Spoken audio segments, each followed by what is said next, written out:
Welcome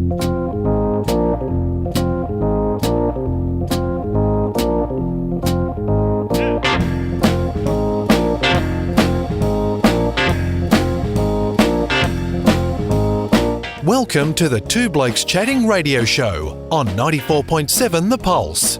Music, interviews, news, and, well, Two Blokes Chatting. Now, here are the two blokes.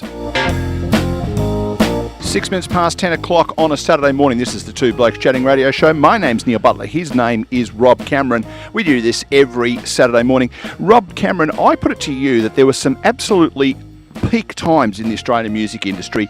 I go to sort of early 70s when the Spectrums and the Russell Morrises and the Brian Cadds and so forth were absolutely knocking it out of the park. There was another phase in the early to mid 80s where we just took off as an Australian music industry. There was a band called Real Life in amongst all that, and their lead singer was a guy called David Sterry. If only we could get hold of him for a chat on the radio. It would be good, and I'd be keen to talk to him about that era, because in the 1980s I was actually asleep. I don't remember anything about the 1980s. I don't know whether that's common for people of my age. Hey, we've done it, Neil. Well, you've done it through your contacts. We have the aforementioned Werribee lad, David Sterry. Good morning and welcome to the Two Blokes Chatting radio show. Good morning, gentlemen. Thanks for having me on there. It's interesting, with all the guys you mentioned before the 80s, they were all an influence on us guys from the 80s. That's a very important thing to sort of make clear to everyone. We grew up listening to all those guys, the Brian Cadds, and then, we did something else, our own thing for our age group at the time. So, yeah. And it's really interesting, isn't it, David, because as Rob told you just off air, we've been incredibly fortunate to speak to a lot of people who have made names for themselves in the Australian music industry, and people like that, the Cadds, the Morrises, the Rudds, these guys, they grew up listening to the Beatles and the Rolling Stones and bands like that. It must have been awesome for you guys to have Australian people to look up to. Oh, absolutely. I mean, I remember when I was like really, really, really young, I was just so in love with the Easy Beats. There was a TV concert that they did, and there was Little Stevie, and the songs were just fantastic. And I thought, wow, these guys are as good as the Beatles. I was just must have been about 8 years old or something. But that had a big effect on me. I think seeing them went, wow, I wonder if I could ever do that one day. I think I know the piece of footage you're talking about, and Stevie Wright singing Friday on My Mind. He's about 2.5 tones off. No, before that. No, actually, way before that. Way back in the... my favourite song was Sorry. Oh, yeah. And it just had me, the whole rhythm of the thing. Friday on My Mind and Evie and all those things, but they were just, on fire. They were fabulous. David, the idea of being influenced by people intrigues me, because the sound has changed along the way. So when you were listening to these people getting ideas, were you always respectful of what had gone before you, but just wanting to be a little bit different as well?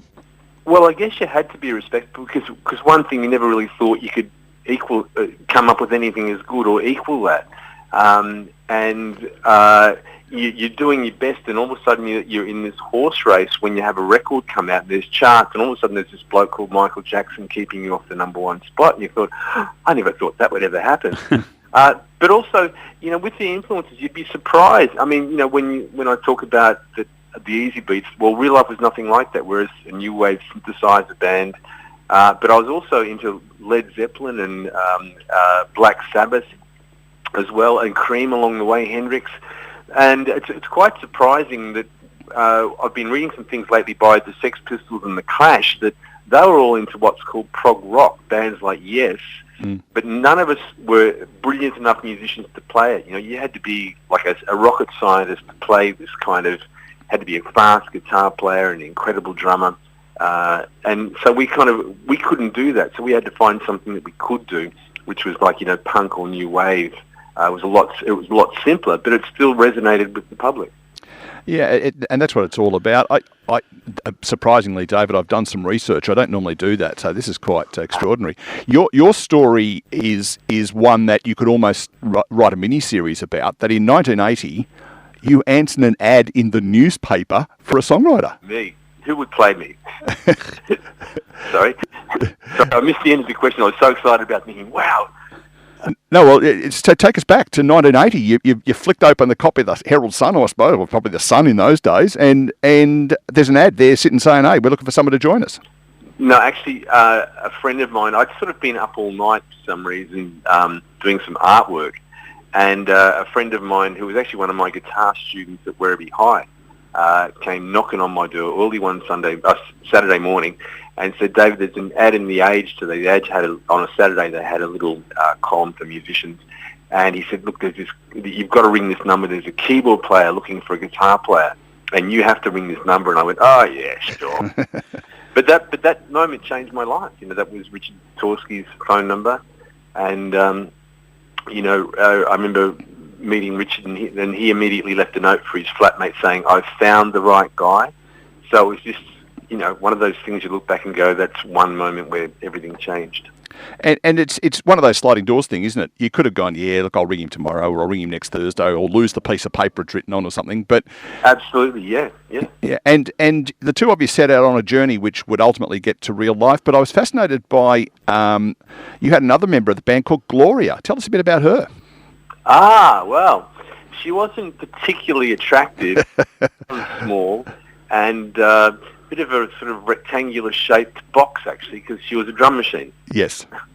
And our first shows were played without a drummer. We had this drum machine, Gloria, that just kept getting faster and faster because our bass player, Alan, was in charge of her, and he kept making it go faster. And then finally, David Briggs from Little River Band, the guitar player, producer, we played him a demo, you know, as you taking demos around to play to important people like him, and he said it is un-Australian. It is un-Australian not to have a drummer. So Gloria had to go. Oh dear. And does Gloria still have a special place in your cupboard, or has Gloria gone on to better things? No, I don't know whatever happened to Gloria. Actually, I hope she's found a good home, and I hope old drum machines go to a good home. But yeah, it's funny too. It was quite a popular drum machine at the time, and when I mentioned what it was, it's a little Roland drum machine. Everyone goes, "Oh yeah, I had one of those," and yeah, I had one of those. I think there's a similar story that Mike Rudd tells about an old piece of equipment. I think it was a drum machine as well that he actually sold, and it got.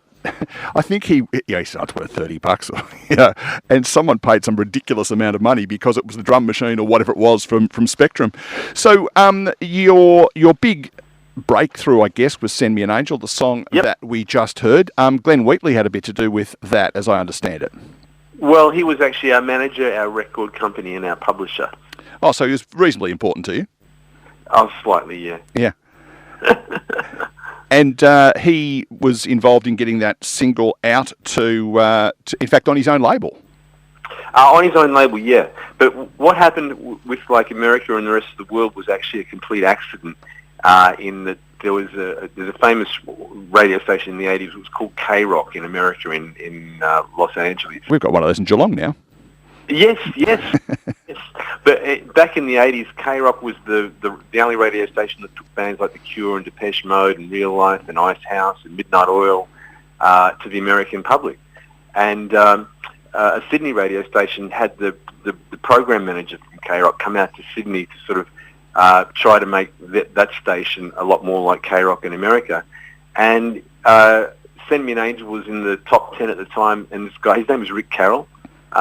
Rick Carroll sort of just loved the song, took it straight back to K-Rock and started flogging it on K-Rock, and we didn't even have a record deal over this, so we hurriedly had to be signed, and the rest is history. But that was a whole accident, the way it just took off in America.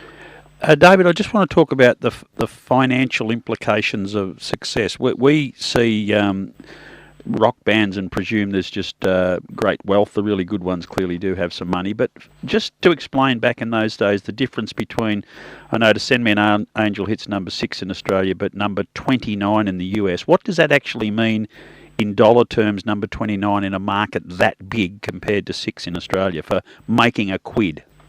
Also, it was number 1 in Germany for a month, and that's a really big market. I think there were 70 million people there at the time, and that affects all of Europe as well. So, but you're also out. There's a thing called recoup, and first of all, you have to, out of your share of the record, say your record's $10, you might get $1 if you're lucky. You've got to pay the producer out of that and your manager out of that, and recoup the $100,000 or whatever you spent on the record before you see anything. And then you've got to pay for the videos as well, which, you know, ours were relatively cheap back in there. They were about $25,000 each, which was still more than we'd spent making the record, you know, making the single. And then you go on tour in America, and I think our first tour of America was supporting Eurythmics for about 32 shows. We were being paid like $500 a show, which was nothing, even though we'd already had 2 hits over there. So our tour costs got us further and further into debt as well, apart from our recouping costs of royalties. We had a tour bus, there were hotels, all sorts of things. So we came back pretty much broke. And I used to think, oh, God, how did that happen to us? It must be only us. But if you sit around one of those, you know, all-in shows with a lot of other acts, you know, everyone tells the same sort of story of, you know, how they had to go on tour to pay out debts and stuff like that. So then you've got to make your second record, and you're still in debt for the first record. So unless you are a huge act, a really, really huge act, you're not making a lot of money. So I'm like you. Well, not so much that I've had a number one hit in Germany, you understand, but I'm a science teacher. I taught at Charlton High School in 1984 and then went on to a couple of other schools from there.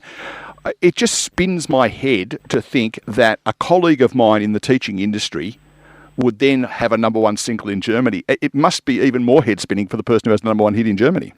Oh, absolutely. Especially when that person was born in Footscray and was thrown out of school at the age of 16 and told there was no future. You know, get an apprenticeship if you can, and get yourself a proper job, mate. But look, even just a couple of years ago, I love it. I'm so blessed and I'm so grateful for what happened. I mean, there's been a lot of bad times, but at this stage of my career, I'm working people want to see. But to this day, I'll walk out on a stage somewhere and never forget where I'm from and just think back to those. I mean, I was playing the Greek Theatre about 2.5 years ago in America, and it was like, wow, how did I get here? And it's a beautiful thought. I'm so lucky. I tell you what, if ever the day came that I was on stage at the Greek Theatre, you know what I'd say? I would say, hey, Tree People, I'm playing for you too. The great Neil Diamond. Well, it was actually the 4th of September in 2019, and it was, so I just missed on the hot August night. 23rd of August, I reckon that was. Yeah, well, this is the 4th of September that we... Yeah, so you weren't out by far. But it was a beautiful hot night, and it's a gorgeous theatre. Ringo had been there the night before. He'd played the night before. And I was on with the Motels, the Tubes, Wang Chung, Flock of Seagulls, and a few others. And everyone was... And this was like 21 shows into a 22 show tour. So we were kind of we'd played Phoenix the night before, got an early flight, straight to soundcheck at the Greek Theatre. And you just walk on that stage, and I've got photos, and everyone had this look on their face that, this is the Greek, how magic. Uh-huh. It's amazing. It's a beautiful place. And it was a great show too. And that was one night I just really thought, yeah, they threw me out of school, and I'm from, yeah. Hello, Mrs. Brown. See, here I am now. Yeah. I imagine, for me, I remember going on a tour of the MCG, and for a brief moment we had to walk through a gate along the boundary line and put a foot onto the turf of the MCG. So for me, that would probably be very similar to you going to the Greek Theatre with the incredible history attached. And you would have seen that runway, you know, on TV and stuff, and to walk through there, you know, it's like walking into the Colosseum. Yeah. And walk on the MCG, you know. And just as a quick time check, just for people to make them feel really old this morning, Hot August Night is 50 years old this year in August. Oh. It's amazing. Oh. Yeah, sorry, just to make... Because Brian Cadd was on here a few weeks ago, told us that Ginger Man was 50 years old this year. Oh, we've got 40th anniversaries coming up. I'm going, really? Yes, they're all a bit... they sort of sharpen up your focus a bit, don't they? David, we sort of got the second jump in your life, but go way back to the start. I'm picturing a young fella teaching guitar in a high school, but when and why did you first pick up a guitar? I guess I wasn't doing very well at school, and like I mentioned before, I'd seen the Easy Beats on TV, and you know the Beatles, and so when I was about 10 years old, I was lucky enough to get a pretty daggy guitar and get sent to music lessons. So, yeah, I just love music. I really did. I never even, but at that age, I guess I was never, and even in my teenage years, I never thought I'd be in a band that got somewhere. It was like my friends are all better musicians than me. And I thought, yeah, so-and-so's probably going to make it somewhere. It's going to be great. And, yeah, by a series of happy accidents, it was me. So I guess for most people who aren't hardcore real-life fans or hardcore music fans of Australian music, you came then back with Catch Me I'm Falling in a couple of, well, not that many months after Send Me an Angel. And then, to all intents and purposes, from a commercial perspective, disappeared. But you've continued to work and continued to produce albums under the real-life brand, if you like. Yeah, we had some. For a while there, we became an American band because our record company was liquidated and they went bankrupt, and so we ended up on an American label, and we were like an import into our own country. Now we had some other hits in America, especially on the K-Rock station. There was a song called Babies and a song called God Tonight, a song called Kiss the Ground. So we're doing well on those kinds of stations and the college and the dance clubs as well. So there is a whole catalogue of stuff that kind of the real life fans know all about, and it's all, of course, part of the live set. David, the creation of a hit, for me, listening to music on the radio, sometimes there's a song, just you hear it for the very first time and you just go, wow. Others grow on you a little bit. Some you're probably drawn to because you already know and respect and admire the artist. But for someone who creates music, is a hit songs just pure luck, or how much of it is to do with this incredible creativeness that you people have a gift for that we don't? I beg to differ. I bet you do if you really tried. You know what a hit song is. You know what you like. You like something you can't get out of your head. I've heard him sing, and that's kind of my way of going into things. And it's a combination of both. I mean, for a couple of years, Richard and I had been trying to, learning to write songs. Real Life started when we had enough songs of our own to go out and play. They were very amateur, new wavy kind of songs. But charming enough to sort of win over the audience. But we were desperately trying to, come up with this kind of hit song. And, Richard came up with the music first. He got the da-da-da-da-da-da-da-da and the chords. And I was sitting in the back of his car. We were driving to a gig at Phillip Island, and I had this on my Walkman. And I thought, wow, this is fabulous, this piece of music. He's done it. He's got it. What am I going to do? I'm under pressure now. I've got to come up with something. And I think I came up with the title in the car on the journey. And, when we got home after the gig the next day, I think I had the thing done in 10 minutes. And also a lot of and I don't know where it came from. It just came out of me. And I've researched other songwriters, trying to find out what do they do? Can they just turn it on and turn it off? And like me, so many people say, look, I don't know where it came from. It was just a gift from like a muse or whatever you perhaps call it. But it just goes whoosh, and there it is. And then you try to repeat that with every song, and that won't happen. But then there's the song and the tune and melody, that's fine. But then when you get into the recording studio, it's the little additions that sometimes, it might be just the addition of a sound that catches people's attention and gets them tapping their foot or whatever it is. So that's where I reckon there's two phases, and I might be from the outside in, but you come up with words, you come up with a melody, and then you create the music around it. Yeah, well, and you're right about that. That stuff gets added later on, and there's other hook things. There's a clap in Send Me an Angel, go da-da-da, clap, Send Me an Angel, da-da-da, clap. And people do that clap. And that it's really a hook. It's a polished part of the song. You go, wow, they've latched onto that. And also Lisa Edwards, the girl who sings the angel voice, that was added later in the studio. So all these things, are like cherries on the top. You're sort of trying to polish. We have a saying called polish a hook. The hook is the thing that remains with people. And that's musical advice. Listen, son, polish your hooks. Good, I like that. Well, add that to our fishing segment, I reckon. Indeed. Lisa, of course, holds a status slightly higher than you at the moment. She's been on the show twice, so she's officially a friend of the show. You've got to come back a second time before you're a mate of the show at the minute. You understand? Oh, mate. Oh, well, that's good. Yeah. Now, David, I'm disappointed you don't remember this, but I actually shook your hand at the York on Dorset, I think it was, after one of the Everything 80s or Absolutely 80s events. You were there with Brian Mannix. You had Dale Ryder, Ali Fowler. Those shows must be a hoot. They are, absolutely. Anything, there's going to be trouble anywhere Brian Mannix is. I know his driver quite well. You know Frankie, I assume? Oh, Frankie Palermo, yeah. Yeah, so Frankie will be listening probably. I alerted him that you were going to be on. But yeah, Brian just seems to revel in that environment. Yeah, and they were good gigs, those ones. It's a great little venue. But, it's just always chaos backstage, especially, and Dale's a bit of a chaotic bloke too. I mean, he's, I think I'm probably the quiet one. I mean, Scott Kahn and Ali would be the quiet ones, but Mannix and Dale Ryder, boy, yeah. Well, you need to be sitting near your radio at 10 o'clock next Saturday morning, David, because we have got Scott Kahn from Kids in the Kitchen as our special guest in this time slot next week. Oh, Scotty's great. He's, because he organises all those 80s shows. And, he and I are good mates. I think he's probably one of my best friends in the business, actually. So, he's a good guy. Well, Mark Mancini's been busy, you can tell, getting in touch with us and organising these conversations for us, which is very kind of Mark. Good morning, Mark, if you're having a listen.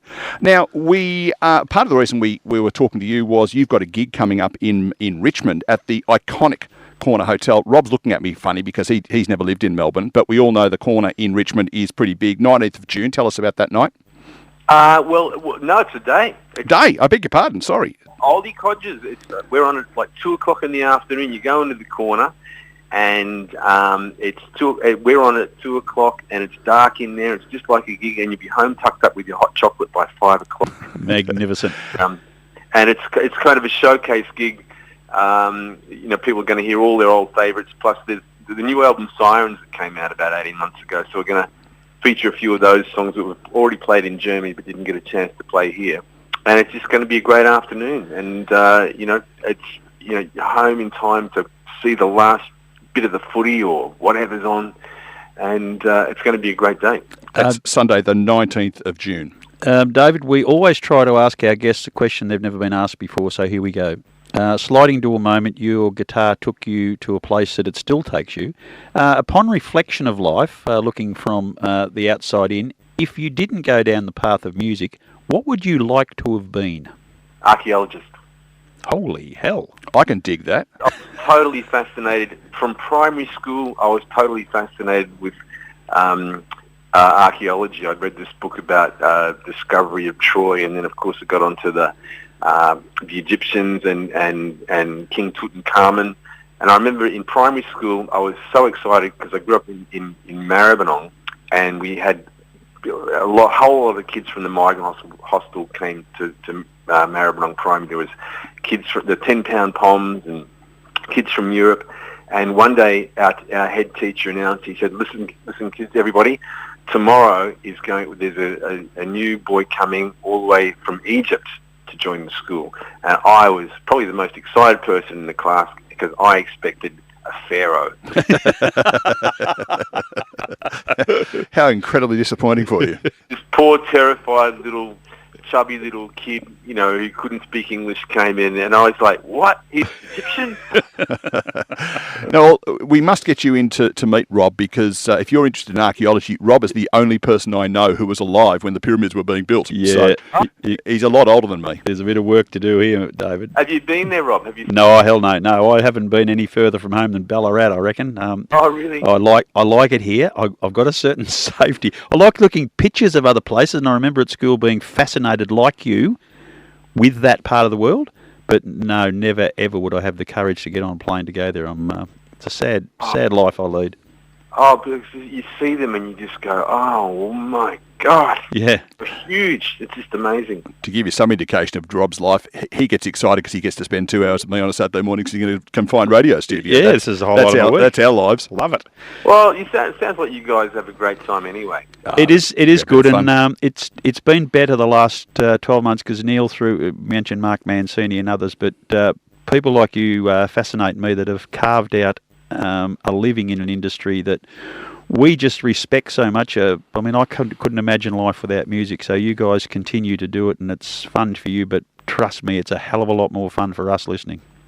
Oh, thank you for that. But also, radio's always been a big part of music. I mean, I grew up on radio and got music advice off radio. This was like they're playing this. And the good thing about Australia was that we were between America and in England, so we got the best of both worlds. And the way it got into your head was via the radio all those years ago. One thing that really excited me, one little thing. When I was a teenager, I had a transistor radio, and I think it might have been every Sunday night there was a show on one of our local stations called American Top 40 by a guy called Casey Kasem. You listened to American Top 40 on Casey Kasem. Loved it. When I was like just, early teens when I used to have my tranny up to my ear. Well, anyway, about 20 years later on American Top 40, and now, ladies and gentlemen, from Melbourne, Australia, and it was Casey Kasem reading out Semi and Angel. I was like, Wow.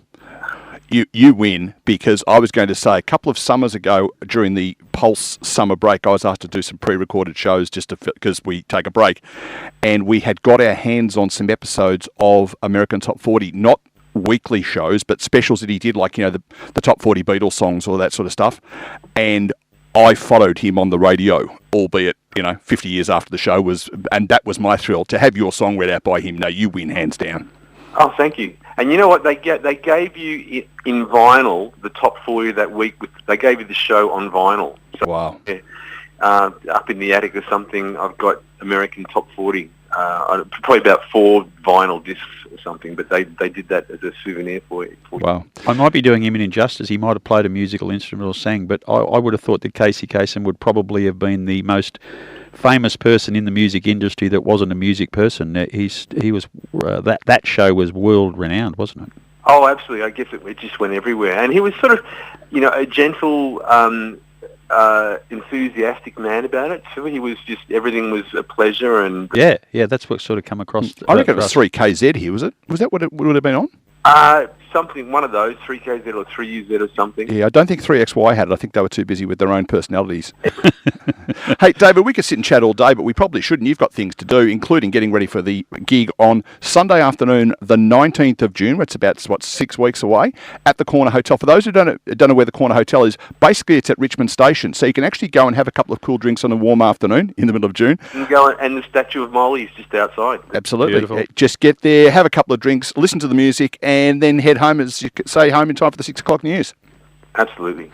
David, it's been an absolute thrill to chat to you, and we're chatting to your mate Scotty next week. All power to you guys for the work you've done over the journey and continue to do.